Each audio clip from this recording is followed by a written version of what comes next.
بسم اللہ الرحمن الرحیم۔ روزے کی حالت میں دانتوں کی صفائی کرنا، اس کا کیا حکم ہے؟ اس میں یاد رکھیں کہ اگر صفائی انسان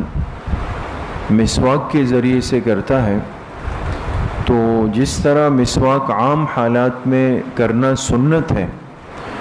اور خاص طور پہ ہر وضو کے ساتھ مسواک کرنا یہ بڑی افضل سنت ہے،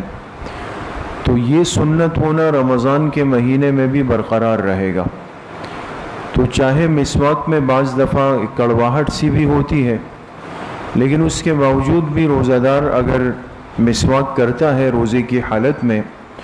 تو اس سے روزے پر نہ کوئی اثر پڑتا ہے، نہ اس میں کوئی کراہیت آتی ہے، بلکہ مسواک کا سنت ہونا رمضان کے مہینے میں بھی برقرار ہے۔ اور اگر کوئی روزہ دار روزے کی حالت میں ٹوتھ پیسٹ کا استعمال کرتا ہے، برش کرتا ہے یا ٹوتھ پاؤڈر کا استعمال کرتا ہے، تو اس میں یاد رکھیں کہ چونکہ اس ٹوتھ پیسٹ کا یا پاؤڈر کا اپنا ایک مستقل ذائقہ ہوتا ہے اور دانتوں کی صفائی کرتے ہوئے لازماً اس پیسٹ کا یا پاؤڈر کا زبان کے ساتھ ایک تعلق جڑ جاتا ہے، تو اس میں یہ خطرہ ہے کہ اگر اس کے کچھ اثرات اس دوران حلق سے نیچے اتر گئے ٹوتھ پیسٹ کے یا ٹوتھ پاؤڈر کے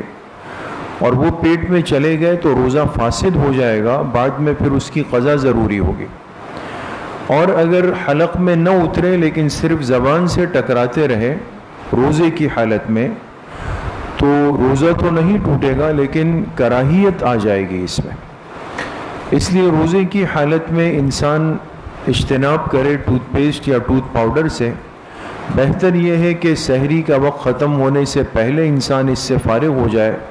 یا افطاری کیا کرنے کے بعد پھر انسان ٹوتھ پیسٹ یا ٹوتھ پاؤڈر کا استعمال کر لیں۔ اسی طریقے سے ایک اہم مسئلہ یہ ہے کہ روزے کی حالت میں کسی چیز کا ذائقہ چکھنا، صرف چکھنا کہ یہ اندازہ ہو جائے کہ مرچیں کم ہے، زیادہ ہے، نمک مناسب ہے یا زیادہ ہے یا کم ہے، تو بلا عذر کسی چیز کا ذائقہ چکھنا بغیر عذر کے، اس سے تو روزے میں بالکل کراہیت آئے گی اور اگر اس کو نیچے اتار دیا تو روزہ فاسد بھی ہو جائے گا۔ لیکن اگر کسی عذر کی وجہ سے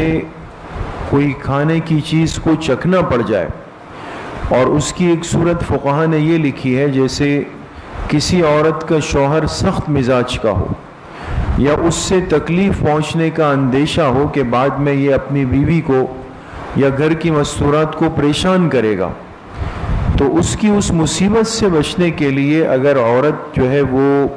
روزے کی حالت میں کھانے وغیرہ کی چیز کا صرف ذائقہ چکھ کر تھوک دے، اس کو اتارے نہیں، اس عذر کی وجہ سے اگر اس کا ذائقہ چکھ لے تو اس سے روزے میں کراہیت بھی پیدا نہیں ہوگی۔ اور اسی طریقے سے اگر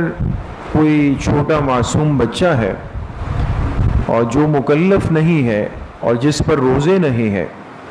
اگر وہ خود سے کوئی چیز چبا نہیں سکتا بلکہ اس کی ماں اس کو چبا کر دیتی ہے،